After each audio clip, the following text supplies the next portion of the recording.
अस्सलाम वालेकुम नाज़रीन। सूअर जिसे खंजीर भी कहा जाता है ये भी खुदा की मखलूक है, मगर अल्लाह ताला ने खंजीर को गलीज़ और हराम जानवर कहा है। अब ये सवाल पैदा होता है कि जब अल्लाह ताला ने सूअर को खुद पैदा फरमाया है तो फिर इसे गलीज़ और हराम जानवर क्यों करार दिया है? इसके पीछे खुदा की कौन सी हिकमत पोशीदा है? अल्लाह ताला ने खंजीर का जिक्र कुरान करीम में 4 मरतबा फरमाया है, सूरतुल बकरा, सूरतुल माइदा, सूरतुल इनाम और सूरह नहल में। कुरान करीम में अल्लाह ताला ने सूअर यानी खंजीर का नाम लेकर इसको हराम इशाद फरमाया और इसका गोश्त खाने से मना फरमाया है। किसी और जानवर का नाम लेकर इसे हराम नहीं कहा गया। बहुत से ममालिक में गैर मुस्लिम इसका गोश्त बड़े शौक से खाते हैं, लेकिन यह गलीज़ जानवर है और इसका गोश्त खाने के बहुत से नुकसानात साइंसी तहकीक से भी साबित हो चुके हैं। साइंसी तहकीक के मुताबिक सूअर का गोश्त खाना इंसानी सेहत के लिए इंतहाई खतरनाक है और ये जानवर इंतहाई जलील और गंदा है। सूअर की खुराक गंदगी और गलाजत है। इसके सामने साफ चीज़ भी रख दी जाए तो ये इसे नहीं खाता और गंदगी या गलाजत ना मिलने पर ये अपनी गलाजत खुद खा लेता है। खंजीर का गोश्त दूसरे जानवरों की निस्बत टॉक्सिन बआसानी जज़ब करता है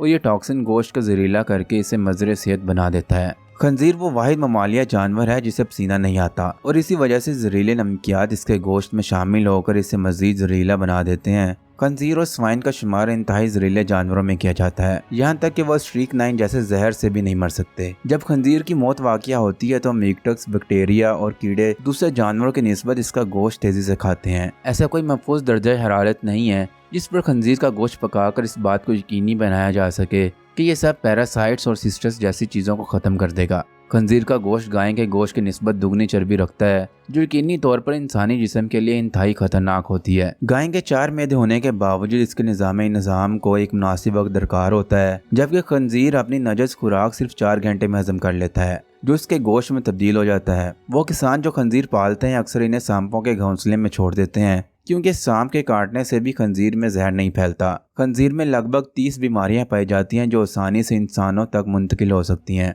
खंजीर का गोश्त इंतहाई हद तक जहरीला होता है। इसके जिस्म में पैदा होने वाला पीस इसके पाँव के नीचे मौजूद एक झिल्ली की वजह से खारिज नहीं हो पाता, जिसकी वजह से वो पीस गोश्त में शामिल होकर इसे और मज़र सेहत बना देता है। इस कदर गंदे जानवरों को अल्लाह रब्बुल इज़्ज़त ने क्यों पैदा फरमाया और सूअर की तख्लीक के पीछे क्या वजह थी? हज़रत अब्दुल्ला बिन अब्बास रज़ी अल्लाह ताला अन्हु ने एक हदीस मुबारक को रवायत करते हुए फरमाया, जब हज़रत ईसा इब्ने मरियम अलैहिस्सलाम के हवारियों ने आप अलैहिस्सलाम से कहा, ऐ ईसा अलैहिस्सलाम, आप हमारे लिए किसी ऐसे इंसान को जिंदा फरमा दीजिए जो हमें हज़रत नूह अलैहिस्सलाम की कश्ती के मुतालिक दुरुस्त मालूमात फराहम कर सके। तो हज़रत ईसा अलैहिस्सलाम ने थोड़ी सी मिट्टी को उठाया और फरमाया कि ये मिट्टी हाम बिन नूह की मिट्टी है। फिर आप अलैहिस्सलाम ने इस मिट्टी पर अपना आसा मारा तो एक बूढ़ा शख्स उठ खड़ा हुआ। जब उसे कश्ती नूह के बारे में सवाल किया तो उस बड़े शख्स ने बताया, हज़रत नूह अलैहिस्सलाम की कश्ती 1200 गज लंबी और 600 गज चौड़ी थी। उसमें 3 मंजिलें थीं। पहली मंजिल में हज़रत नूह अलैहिस्सलाम और तमाम जानवर मौजूद थे, दूसरी मंजिल में इंसान थे और तीसरी मंजिल में परिंदे थे। जानवरों की गलाजत की वजह से कश्ती में गंदगी फैल गई थी और बदबू उठने लगी थी,